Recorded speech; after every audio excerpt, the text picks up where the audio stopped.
Good morning, everyone, and welcome back.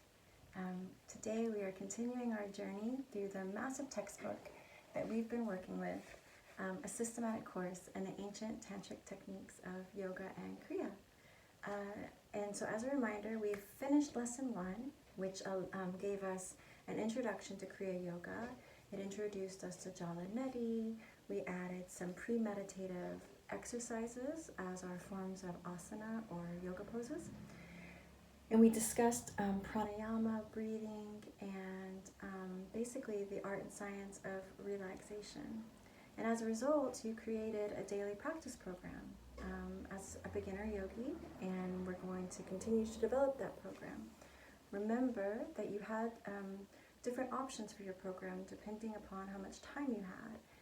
And so that doesn't change. With the new program for lesson 2, you will find that you still have options in regards to the different programs, which again are based on how much time you have to spend. Sometimes you might have 15 minutes, sometimes you might only have 15, things like that. And so you'll notice in the program that they're, the new one, some of the asanas from the last program are there, and maybe some are not, and now we're adding some. And so let's start. Today we're going to add Saithalyasana, which is animal relaxation pose. And it is exactly what it sounds like. It's a pose based off animal behavior in some sense, and helps to create relaxation. And what do I mean by animal behavior? So have you ever noticed how an animal will stretch its body? You know, it'll like stretch its legs out like this, like downward dog, and just kind of intuitively feel out its body and do what's best for its body. It's the same concept. So Saithalyasana is called animal relaxation pose because it kind of looks like an animal who is lying down, and it creates a sense of relaxation. The pose tomorrow that we will work through is Asana, which is also called cat-cow pose, again an animal pose, and you'll get to explore the feelings and benefits of that pose as well, but that's next time. So let's focus on Saithalyasana. So this pose, as well as Asana, are relatively simple, but they are particularly helpful for creating relaxation in the abdomen and in the back. So the book says here that the nerves in the spinal cord, the vital link between the brain and the body, as well as the internal organs of digestion, are stretched, massaged, and revitalized. Now, in the last post in my blog, and I believe in the last video, I talked to you a little bit about the rules and preparations of your yoga practice.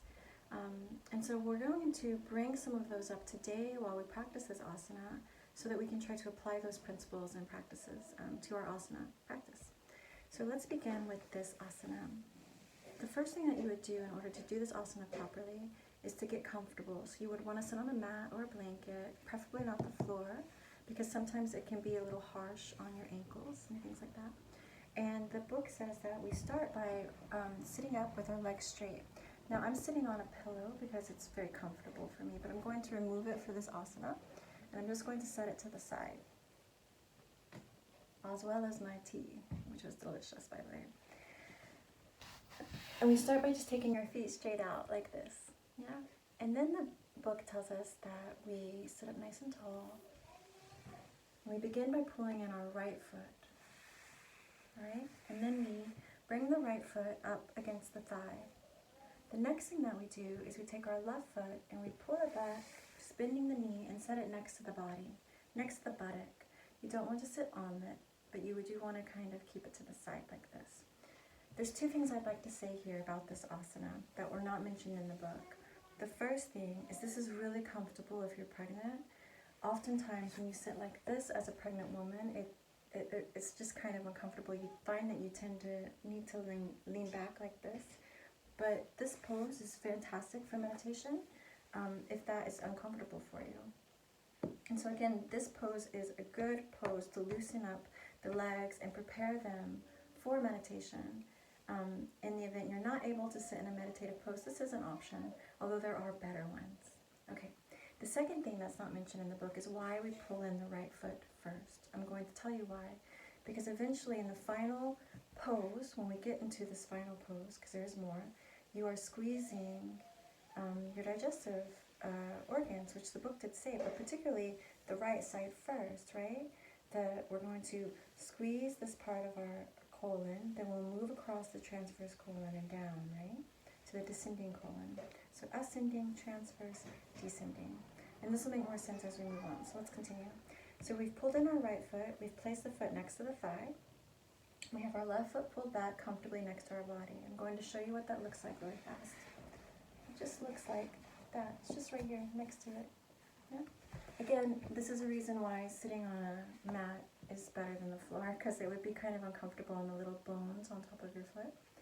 So then once we're here, and I'm going to face this way so you can see this rotation, you rest your hands on your ankle and close your eyes. And take a moment to get centered. And let's take a few deep breaths together. Let's take 3.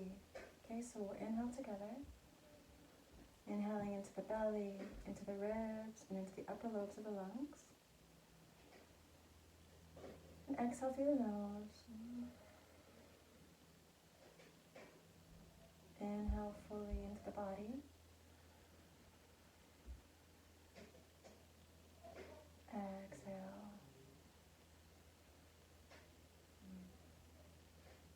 And inhale.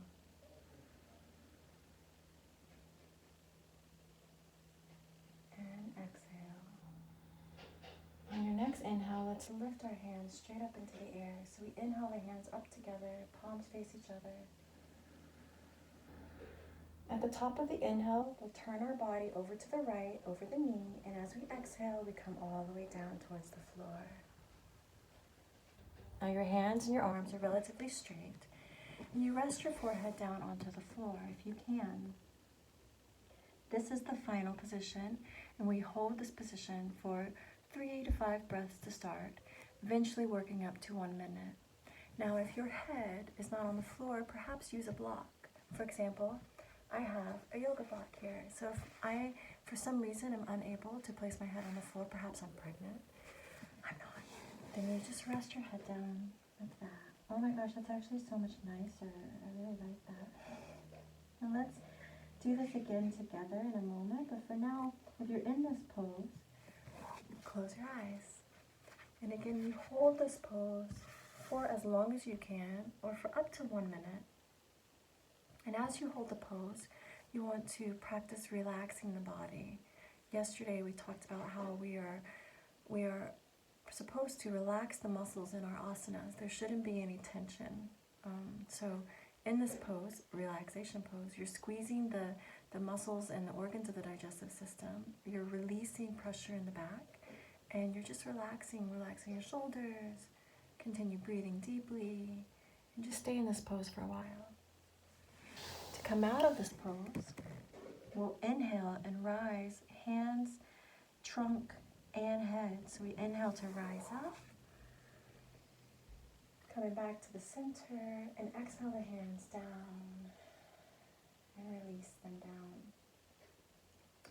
As of yesterday, we also learned that the transitions matter. So what does that mean? As we go to the other side, we do so with awareness, right? We're inhaling, we're exhaling. It's important to straighten the legs before we move on so that you can release any tension that may have occurred or built up in the knees. So let's go to the other side. We start by pulling in the left foot, placing the left foot next to the thigh of the right leg. We pull back the right leg, placing it next to the buttock. We sit up nice and tall. I'm going to rotate my body a bit so that I can talk to you. And we rest our hands on our ankle. Let's take 2 breaths. Inhaling. As you exhale, roll the shoulders back. And just let everything go. Another full inhale into the body. And a full exhale, maybe feeling gratitude to your body. And then we synchronize our breath and our movements. Let's inhale the hands to the sky. Twist our body to the left a bit, our trunk, and exhale over the left knee, hands and arms relatively straight, and rest the head on the floor or a block. Inhale fully. exhale fully. As you inhale, imagine that you're inviting life into the body via oxygen, prana, or chi. As you exhale, relaxing your body a little further, feeling gratitude to your body. As you inhale, you feel a sense of peace entering the body. This non-striving sense of just being present. And as you exhale one final time, just again let the shoulders melt away from the ears. The jaw relaxes. And as we inhale, we raise everything up, the trunk, the head, the arms. Twisting back to the center, relax the hands down as you exhale. Taking a moment with your eyes closed to just feel and integrate this practice. Letting the shoulders remain relaxed and the jaw remains relaxed. And then gently open your eyes. Transitioning now back to the center with your feet outstretched so that the knees can relax a bit. That's it. Personally, I find that whenever I do this asana on either side and I hold it for 30 seconds or a minute, when I come back up and I exhale my hands down and I pause, the pausing sensation, I can feel this energy like flowing through my body. It feels amazing. It's very relaxing, this asana. Highly recommend it at any time. It's almost restorative. And what I mean by that is I feel more energized, even though I'm more relaxed. I feel more energized after this asana. So I think that sometimes when I go to practice yoga and I feel kind of tired and I feel like I need a break, the book said that when you're trying to practice your program and you find that you're just too sleepy and maybe a cold shower didn't work, you're just kind of out of it, to do relaxation poses like Naukasana, which is, our boat pose, and then Shavasana, lying down flat on the earth.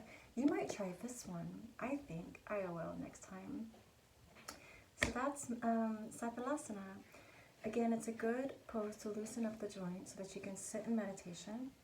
It also says that this massage squeezes out stagnant and pure blood and encourages it to flow back to the heart and lungs for oxygenation. The deep breathing is most important, for it accentuates the massage imparted to the abdominal organs. That's it, everybody. Try to practice this asana with all the principles, rules, and preparation techniques and tips that I left yesterday in the last post or in the blog. The blog has all of this written out, by the way. If you're viewing this from YouTube, the link is in the description below. And the blog usually lists out step by step what needs to be done. It also just has a lot of information in it that I'm pulling from the book for you to help you on your yoga journey. Alright, so the next time we meet, the second asana that we're adding to our program is Asana, cat-cow. And I look forward to hearing from you. Let me know how you're doing and what you feel from this asana. I'm interested and curious. Alright, take care, everybody. Bye-bye.